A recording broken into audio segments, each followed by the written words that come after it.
Banking अवधारणा र विकास।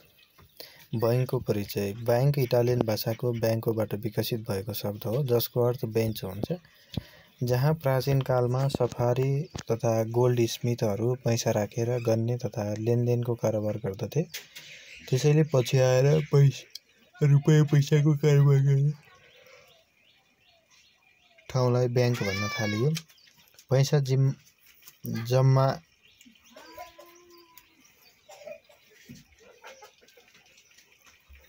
जम्मा लिने, ऋण लगानी गर्ने, चेक सटै गर्ने, नगद हस्तान्तरण गर्ने तथा साखको सिर्जना गर्ने वित्तीय संस्थालाई बैंक भनिन्छ। बैंकले विभिन्न व्यक्ति तथा सङ्घ-संस्थाहरूसँग छरिएर रहेको बचतलाई निक्षेपको रूपमा सङ्कलन गरी आवश्यक पर्ने व्यक्ति वा संस्थालाई ऋण उपलब्ध गराउने मध्यस्थकर्ताको कार्य गर्दछ। निक्षेपको रूपमा सङ्कलित रकममा बैंकले निश्चित प्रतिशत ब्याज उपलब्ध गराउँछ भने ऋणमा ब्याज लिने काम गर्दछ। बैंकलाई संक्षेपमा यसरी बुझ्न सकिन्छ। रुपैयाँ पैसाको जिम्मा लिने र सापटी दिने संस्था हो। वित्तीय मध्यस्थकर्ता हो। बचत क्षेत्र सरप्लस सेक्टरबाट रुपैयाँ पैसा सङ्कलन गरी पुँजीको अभाव हुने क्षेत्र अथवा डिफिसिट सेक्टरमा लगानी गर्ने संस्था हो।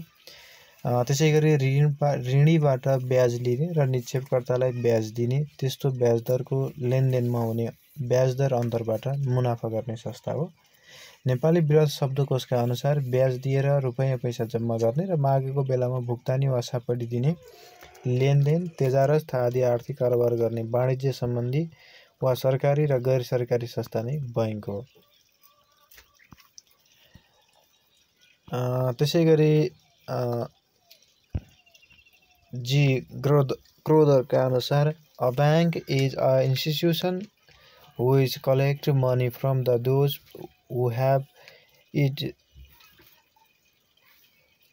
spare or who are saving it out of their incomes and lends this out of those who require। Bank एउटा त्यस्तो संस्था हो जसले ग्राहकहरूसँग भएको अतिरिक्त धन सङ्कलन गर्ने र सोबाट आवश्यक पर्नेलाई सापटी प्रदान गरी आफ्नो आय स्रोत बढाउँछ। बैंक तथा वित्तीय संस्था सम्बन्धी ऐन 2073 को दफा 2 मा बैंक भन्नाले दफा 49 को उपदफा 1 बमोजिमको बैंक तथा वित्तीय कारोबार गर्न संस्थापना भएको सङ्गठित संस्था सम्झनुपर्छ र सो शब्दले नेपालमा रहेका विदेशी बैंकको शाखा कार्यालय र नेपालमा स्थापित बैंकले नेपाल बाहिर खोलेको शाखा कार्यालय तथा दफा 49 को उपदफा 5 बमोजिम कार्य गर्ने पूर्वाधार विकास बैंक र सोको शाखा कार्यालय समेतले जनाउनेछ भनी परिभाषित गरेको छ। उक्त ऐनको दफा 49 को उपदफा 1 मा बैंकले देहाय बमोजिमका बैंकिङ तथा वित्तीय कारोबार गर्ने उल्लेख गरिएको छ। ब्याज वा बिना ब्याजमा निक्षेप स्वीकार गर्ने वा विभिन्न वित्तीय उपकरण मार्फत निक्षेप परिचालन गर्ने र तिनको भुक्तानी दिने, विद्युतीय उपकरण वा साधनको माध्यमबाट निक्षेप स्वीकार गर्ने, भुक्तानी दिने, लेनदेन गर्ने, मध्यस्थताको काम गर्ने र रकमान्तरण गर्ने, त्यसैगरी हायर पर्चेज, लिजिङ, हाउसिङ, अधिविकर्षक कर्जा लगायतका कर्जा दिने, परियोजना तथा हाइपोथिकेसन धितो राखी कर्जा दिने एवं सहवित्तीयकरणको आधारमा धितो विभाजन पारिपासु गर्ने गरी आपसमा भएको सम्झौता अनुसार संयुक्त रूपमा कर्जा दिलाउने व्यवस्था गर्ने, विदेशी बैंक वा वित्तीय संस्थाको जमानतमा कर्जा दिने, आफू कहाँ पहिले नै धितो रहिसकेको चल अचल सम्पत्तिको मूल्यले खामीसम्मको रकम कर्जा दिने वा अन्य बैंक वा वित्तीय संस्थामा धितो रहिरहेको चल अचल सम्पत्तिको पुनः धितोमा त्यसको मूल्यले खामीसम्मको रकम कर्जा दिने, आफ्नो ग्राहकको तर्फबाट जमानत पत्र जारी गर्ने र सो बापत ग्राहकसँग आवश्यक शर्त गराउने, निजको चल अचल सम्पत्ति धितो बन्धक लिने वा तेस्रो व्यक्तिको जेथा जमानत लिने र धितो बन्धक सुरक्षण लिने, सम्पत्ति प्राप्त गर्ने, धारण गर्ने तथा सो सम्बन्धी अन्य कारोबार गर्ने, आवश्यकता अनुसार राष्ट्र बैंकबाट पुनर्कर्जा लिने र अन्य बैंक तथा वित्तीय संस्थाबाट कर्जा लिने दिने, परियोजनाको प्रवर्धनको लागि नेपाल सरकार वा अन्य स्वदेशी वा विदेशी निकाय मार्फत प्राप्त भएको रकमबाट कर्जा प्रवाह गर्ने वा कर्जा व्यवस्थापन गर्ने।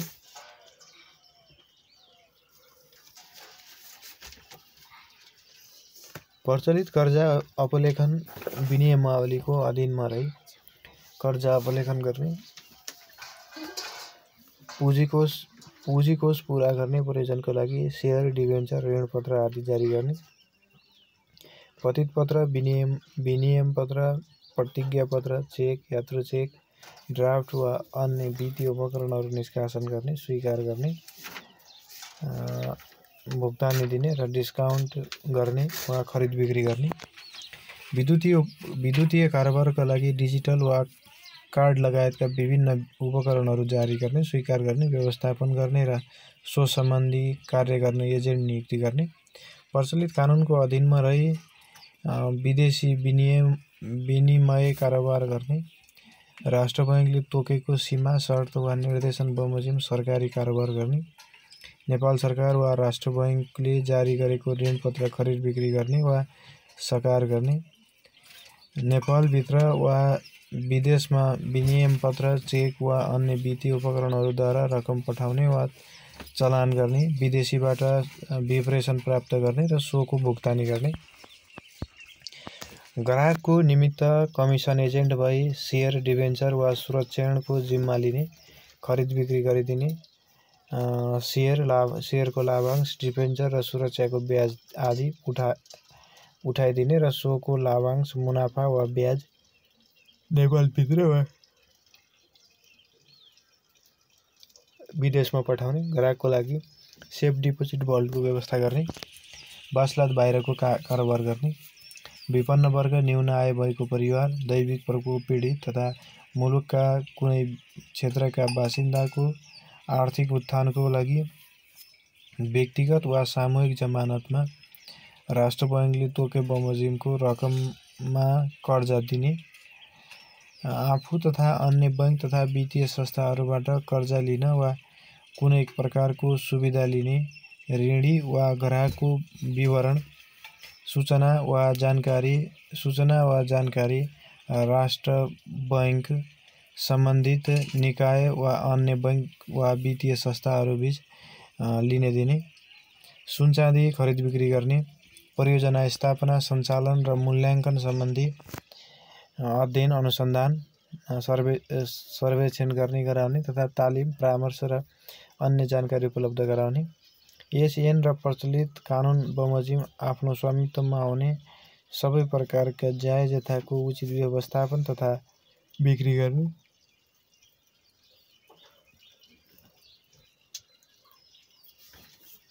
प्रचलित कानुन बमोजिम दुई वा दुईभन्दा बढी व्यक्तिहरूबीच हुने कुनै कार्य बापत तिर्नु, बुझाउनु वा लिनुपर्ने रकम उक्त काम भएपछि भुक्तानी लिने दिने व्यवस्था गरी दुई पक्षको सहमतिमा जमानी बस्ने। त्यसैगरी संक्षेपमा बैंकको विकासलाई यसरी हेर्न सकिन्छ। आर्थिक सम्पत्तिको संरक्षणको आवश्यकता महसुस, विश्वासिला मानिसहरूलाई मूल्यवान धातुहरूको सुरक्षाको लागि जिम्मा लगाउने प्रचलनको सुरुवात, सर्वसाधारण आवश्यकता अनुसार व्यापारीसँग सापटी लिने प्रचलनको सुरुवात, गोल्ड स्मिथहरूको बजार प्रवेश, गोल्ड स्मिथहरूले सर्वसाधारणको विश्वास जितेर असङ्गठित बैंकहरूको विकास, व्यवसाय कारोबारको वृद्धिसँगै पुँजीको आवश्यकता बढ्दै गई सङ्गठित बैंक व्यवसायको सुरुवात, आधुनिक बैंकिङ प्रणालीको विकासको थालनी,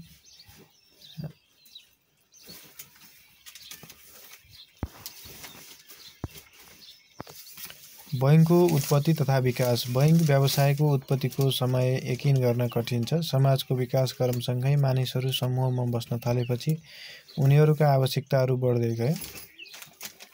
आफूले आर्जन गरेको सम्पत्तिलाई संरक्षण गर्नु पर्ने आवश्यकता महसुस हुँदै जान थाल्यो, जसको फलस्वरूप विश्वासिला मानिसहरूलाई तरल सम्पत्ति, सुन चाँदी आदि मूल्यवान धातुहरू सुरक्षित राख्न दिने,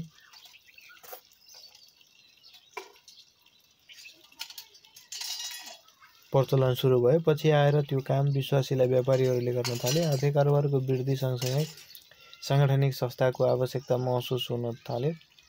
ठुला व्यापारीसँग सर्वसाधारणको आफ्नो आवश्यकता अनुसार सापटी समेत लिन थाले। यस्ता व्यापारीहरूले काम बुझिलिएपछि कागजमा लेखी दिन थाले, जुन अहिले आएर निक्षेप भौचर भएको रूपमा विकास भयो। सापटी दिँदा केही रकम असुल्न थाले, जुन अहिले आएर ब्याजको रूपमा विकास भयो।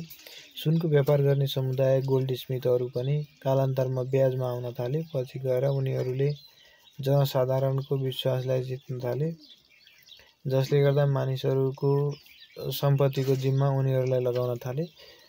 व्यापारिक कारोबारको वृद्धिसँगै मानिसहरूलाई पुँजीको आवश्यकता बढ्दै जान थाल्यो। फलस्वरूप व्यावसायिक कारोबार वृद्धि गर्दै गएका औद्योगिक विकास भयो वा सो आवश्यकता पूरा गर्नका लागि बैंकिङ व्यवसायको विकास भएकोमा भने पहिले बैंकिङ व्यवसायको विकास र पछि औद्योगिक विकास भएको पाइन्छ। प्राचीन कालमा रोममा बैंकिङ कारोबारको प्रारम्भ भएको थियो। आधुनिक बैंकिङ प्रणालीको विकासको थालनी जेनेवामा सन् 1148 मा क्यास डे सान गियोसरिस बैंकको स्थापना सन् 2057 बैंक अफ भेनिसको स्थापनाबाट सुरु भएको पाइन्छ। यस्तै सन् 2001 मा बार्सिलोना बैंक र सन् 2007 मा बैंक अफ जेनेभा र सन् 2009 मा बैंक अफ अमस्टर्डम को स्थापना भएको पाइन्छ। सन् 1919 मा जर्मन बैंक हेमोलोजी भेनिसको स्थापना सुरु भएको पाइन्छ। त्यस्तै सन् 1301 मा बार्सिलोना बैंक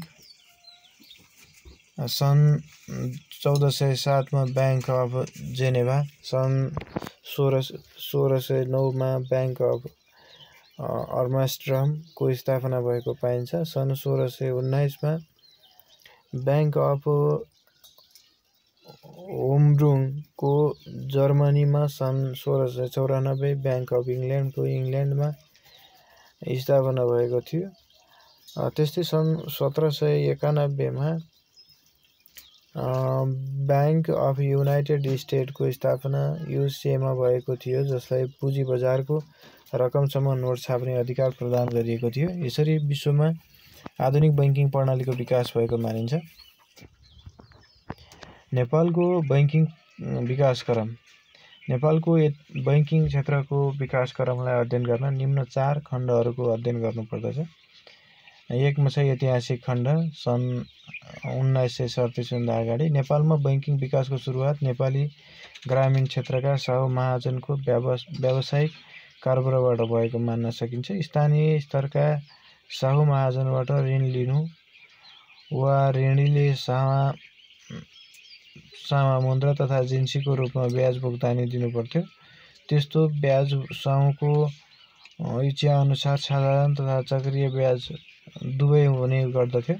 गोर्खाका राजा रामशाहको पालामा वार्षिक ब्याज नगदको 100% 10 र जिन्सीको 100% 20 निश्चित गरेका थिए। उनले जतिसुकै ब्याज लगाए पनि नगदको सामा बराबर वा जिन्सीको सामाको दोब्बर मात्र लिन पाउने व्यवस्था गरेका थिए। ऐतिहासिक कालमा सम्पूर्ण कारोबार सट्टापट्टाबाट गरिन्थ्यो। वस्तु साटासाटमा गरिने कारोबार अत्यन्त जटिल भएकोले तत्कालीन राजाहरूले आफ्नो शासनकालमा विभिन्न प्रकारका मुद्राहरू प्रचलनमा ल्याएका थिए। नेपालको इतिहासमा ईसापूर्व 14औं शताब्दीतिर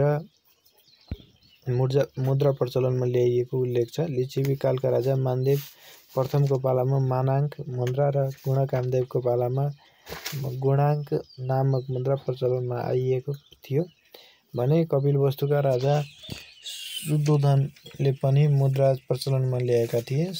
यसै गरी 7औं शताब्दीमा अंशु वर्मा र पछि विष्णुगुप्तले पनि आफ्ना मुद्राहरू प्रचलनमा ल्याएका थिए। त्यसैका सिक्काहरू तामा, पित्तल, सुन, चाँदीहरू अङ्कित भएको पाइन्छ। 8औं शताब्दीमा राजा सूर्यचन्द्र रुख, फूल, खोला तथा जनावर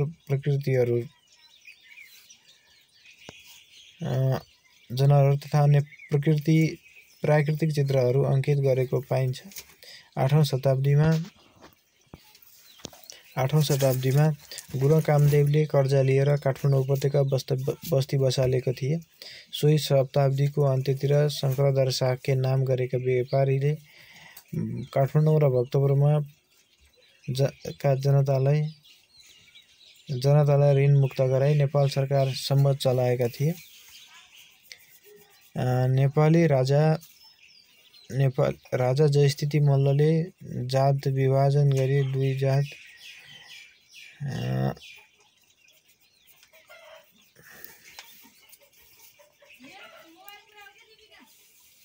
विभाजन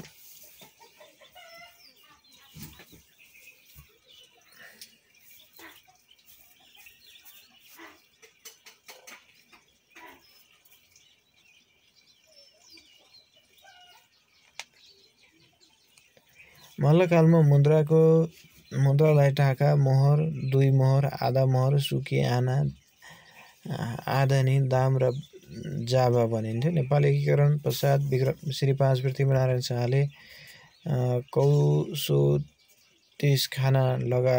स्थापना गरी आफ्नो नाममा धातुहरू, मोहरहरू प्रचलनमा ल्याएका थिए। नेपालमा वैज्ञानिक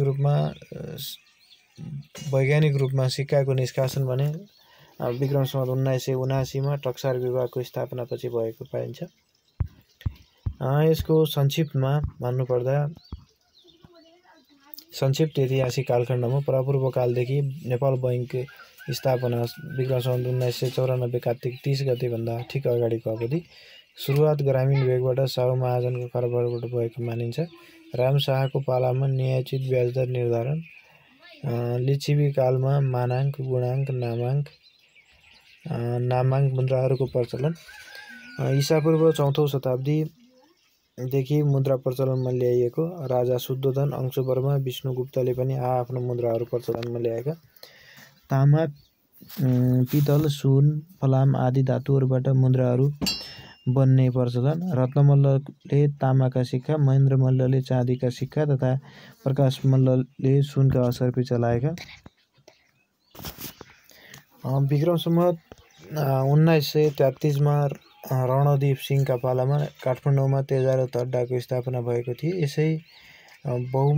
यसैमा बहुमूल्य सुन, चाँदी तथा जुवारत सुरक्षित राखी वार्षिक 5% ब्याज सर्वसाधारणलाई ऋण दिने काम गर्दथ्यो। जसको कोषको वैज्ञानिक सिक्का सरकारबाट प्राप्त हुने रकम गर्दथ्यो। वैज्ञानिक सिक्काको निष्कासन सन् 1989 मा टक्सार विभागमा रङ भएको थियो। त्यसैगरी अर्को 2 नम्बरमा छ सरकारी बैंकिङ व्यवसायको प्रारम्भ सन् 1937 देखि 1983 सम्मको। श्री 3 जुद्ध शमशेरको पालामा नेपालमा विभिन्न औद्योगिक उद्योगहरू स्थापना भएका थिए। सोही समयमा कम्पनी कानुन 2073 र कम्पनी बैंक कानुन 2094 र नेपाल बैंक लिमिटेड स्थापना गरिएको थियो। यो बैंक नेपालको पहिलो बैंक हो। सोही समयदेखि नेपाल बैंक लिमिटेडको केन्द्रीय कार्यका केही समय गर्दै आएको थियो। नेपाल बैंक लिमिटेड मा आएको पहिलो बैठक सोही समयदेखि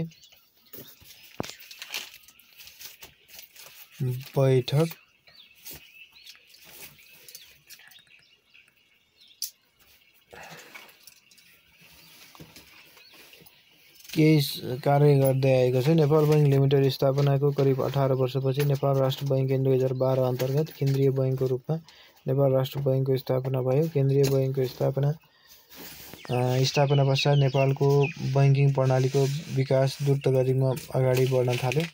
नेपाल राष्ट्र बैंक सर्वसाधारण जनताको सुविधा तथा आधुनिक हित कायम राख्ने कार्यका निम्ति पुँजीलाई प्रकाशित गराउने, राष्ट्रिय उद्योग धन्दालाई प्रोत्साहन दिने, नेपालमा बैंकिङ प्रथाको विकास गराउने जस्ता उद्देश्यहरू लिएर स्थापित भएको थियो।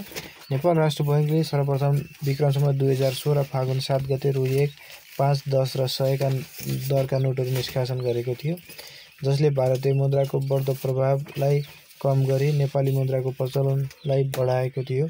नेपाल औद्योगिक विकास निगम ऐन 2016 अन्तर्गत विक्रम सम्वत 2016 साउन 1 गतेदेखि नेपाल औद्योगिक विकास निगमको स्थापना भयो। नेपालमा पहिलो विकास बैंक ख वर्गको क हो। त्यसैले नेपाल औद्योगिक विकास निगममा पुर्याएको बैंकिङ क्षेत्रको विकासलाई टेवा पुर्याएको उद्देश्यले विक्रम सम्वत 2021 मा राष्ट्रिय वाणिज्य बैंक ऐन 2021 तर्जुमा गरियो। सोही ऐन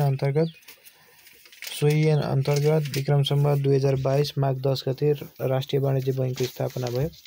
सो पूर्ण सरकारी लगानीमा स्थापित बैंक हो। कृषि विकास बैंक ऐन 2024 अन्तर्गत 2024 माघ 7 गते कृषि विकास बैंकको स्थापना गरियो। यस बैंकले कृषि क्षेत्रको विकासमा महत्त्वपूर्ण सहयोग गरेको पाइन्छ। विक्रम सम्वत 2062 चैत 3 गते यस बैंकले नेपाल राष्ट्र बैंकबाट क वर्गको इजाजत प्राप्त संस्थाको इजाजत पत्र पाएको थियो। नेपालको बैंकिङ व्यवसायलाई अगाडि बढाउन सशक्त सङ्गठनात्मक बैंकिङ प्रणालीको स्थापना गराउने उद्देश्यले विक्रम सम्वत 2025 सालमा बैंकिङ प्रवर्धन समितिको स्थापना गरियो। यस समितिको स्थापना भए पश्चात नेपालको बैंकिङ व्यवसायको प्रचार प्रसार विभाग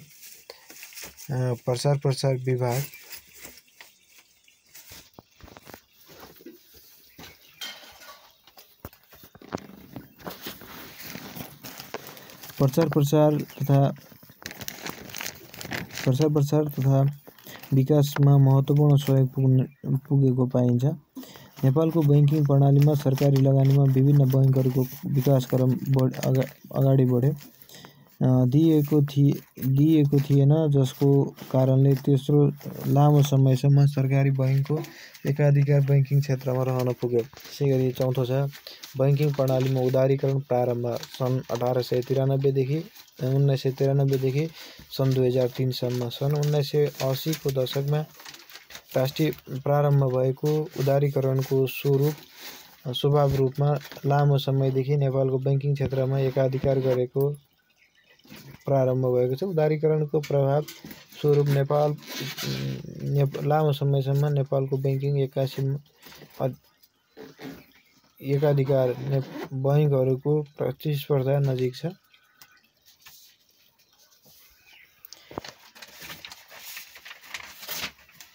प्रतिस्पर्धा गर्न निजी क्षेत्रलाई अनुमति दिइयो भने विक्रम सम्वत 2041 असाढ 29 गतेदेखि पहिलो संयुक्त लगानीको बैंकको रूपमा नेपाल अरब बैंक, हालको नबिल बैंकले आफ्नो कारोबार सुरु गर्यो।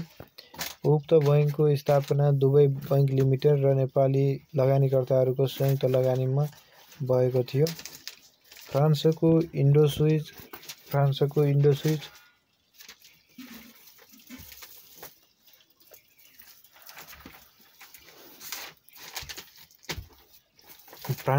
स्विस बैंक र नेपाली लगानीकर्ताको संयुक्त सहभागितामा विक्रम सम्वत 2042 फागुन 26 गते निजी क्षेत्रको दोस्रो बैंकको रूपमा नेपाल इन्भेस्टमेन्ट बैंक लिमिटेडको स्थापना भयो। नेपाली लगानीहरूको व्यवस्थापन नेपाली तथा लगानीकर्ताहरूको सञ्चालनमा इन्भेस्टमेन्ट बैंक लिमिटेडको नामको कारोबार गर्दै नआएको। संयुक्त लगानीका बैंकहरूको स्थापना क्रममा लन्डनको ग्रिनलेज बैंक लिमिटेड तथा स्थानीय सहभागिता 2043 माघ 16 गते नेपाल ग्रिनलेज बैंक लिमिटेडको स्थापना भयो। ग्रिनलेज बैंकको स्थापना चार्टर बैंकलाई बिक्री गरे बापत सो बैंकले चार्टर्स बैंक तथा बैंक नेपाल बैंक लिमिटेडको नामको बाहिर गर्दै आइसकेको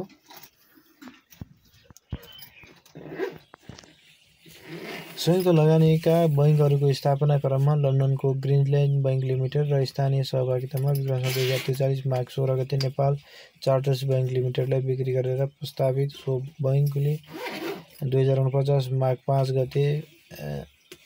5 गते पाकिस्तानको हम्बाब लिमिटेडमा स्थापना भयो। विक्रम 2049 मा वित्तीय कम्पनीहरूको स्थापनाको सुरुवात भएको थियो। पहिलो वित्तीय कम्पनीको रूपमा विक्रम 2049 साउन 19 गते Nepal housing development company finance company limited स्थापना भयो।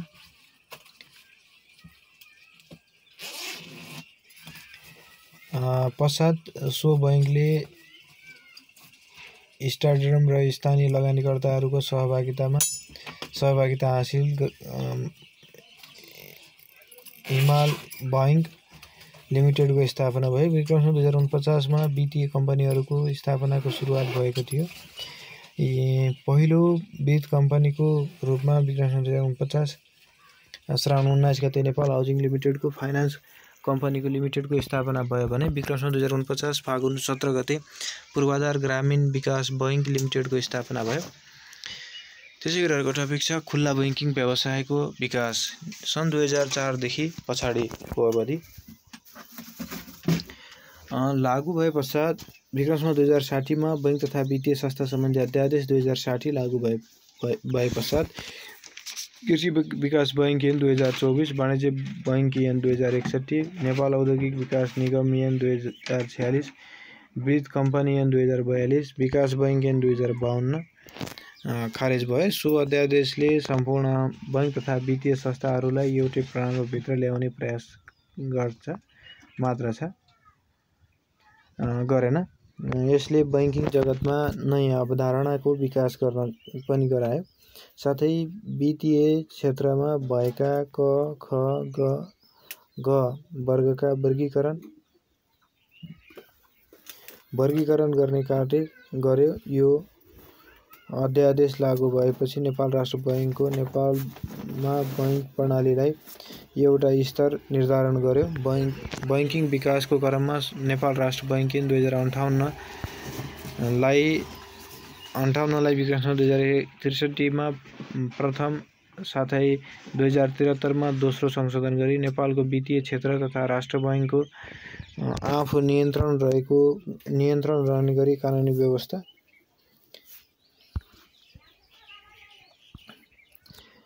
बैंकिङ क्षेत्रमा धेरै नयाँ बैंक तथा वित्तीय संस्थाहरू समेत खुले। बैंक तथा वित्तीय संस्थाहरूको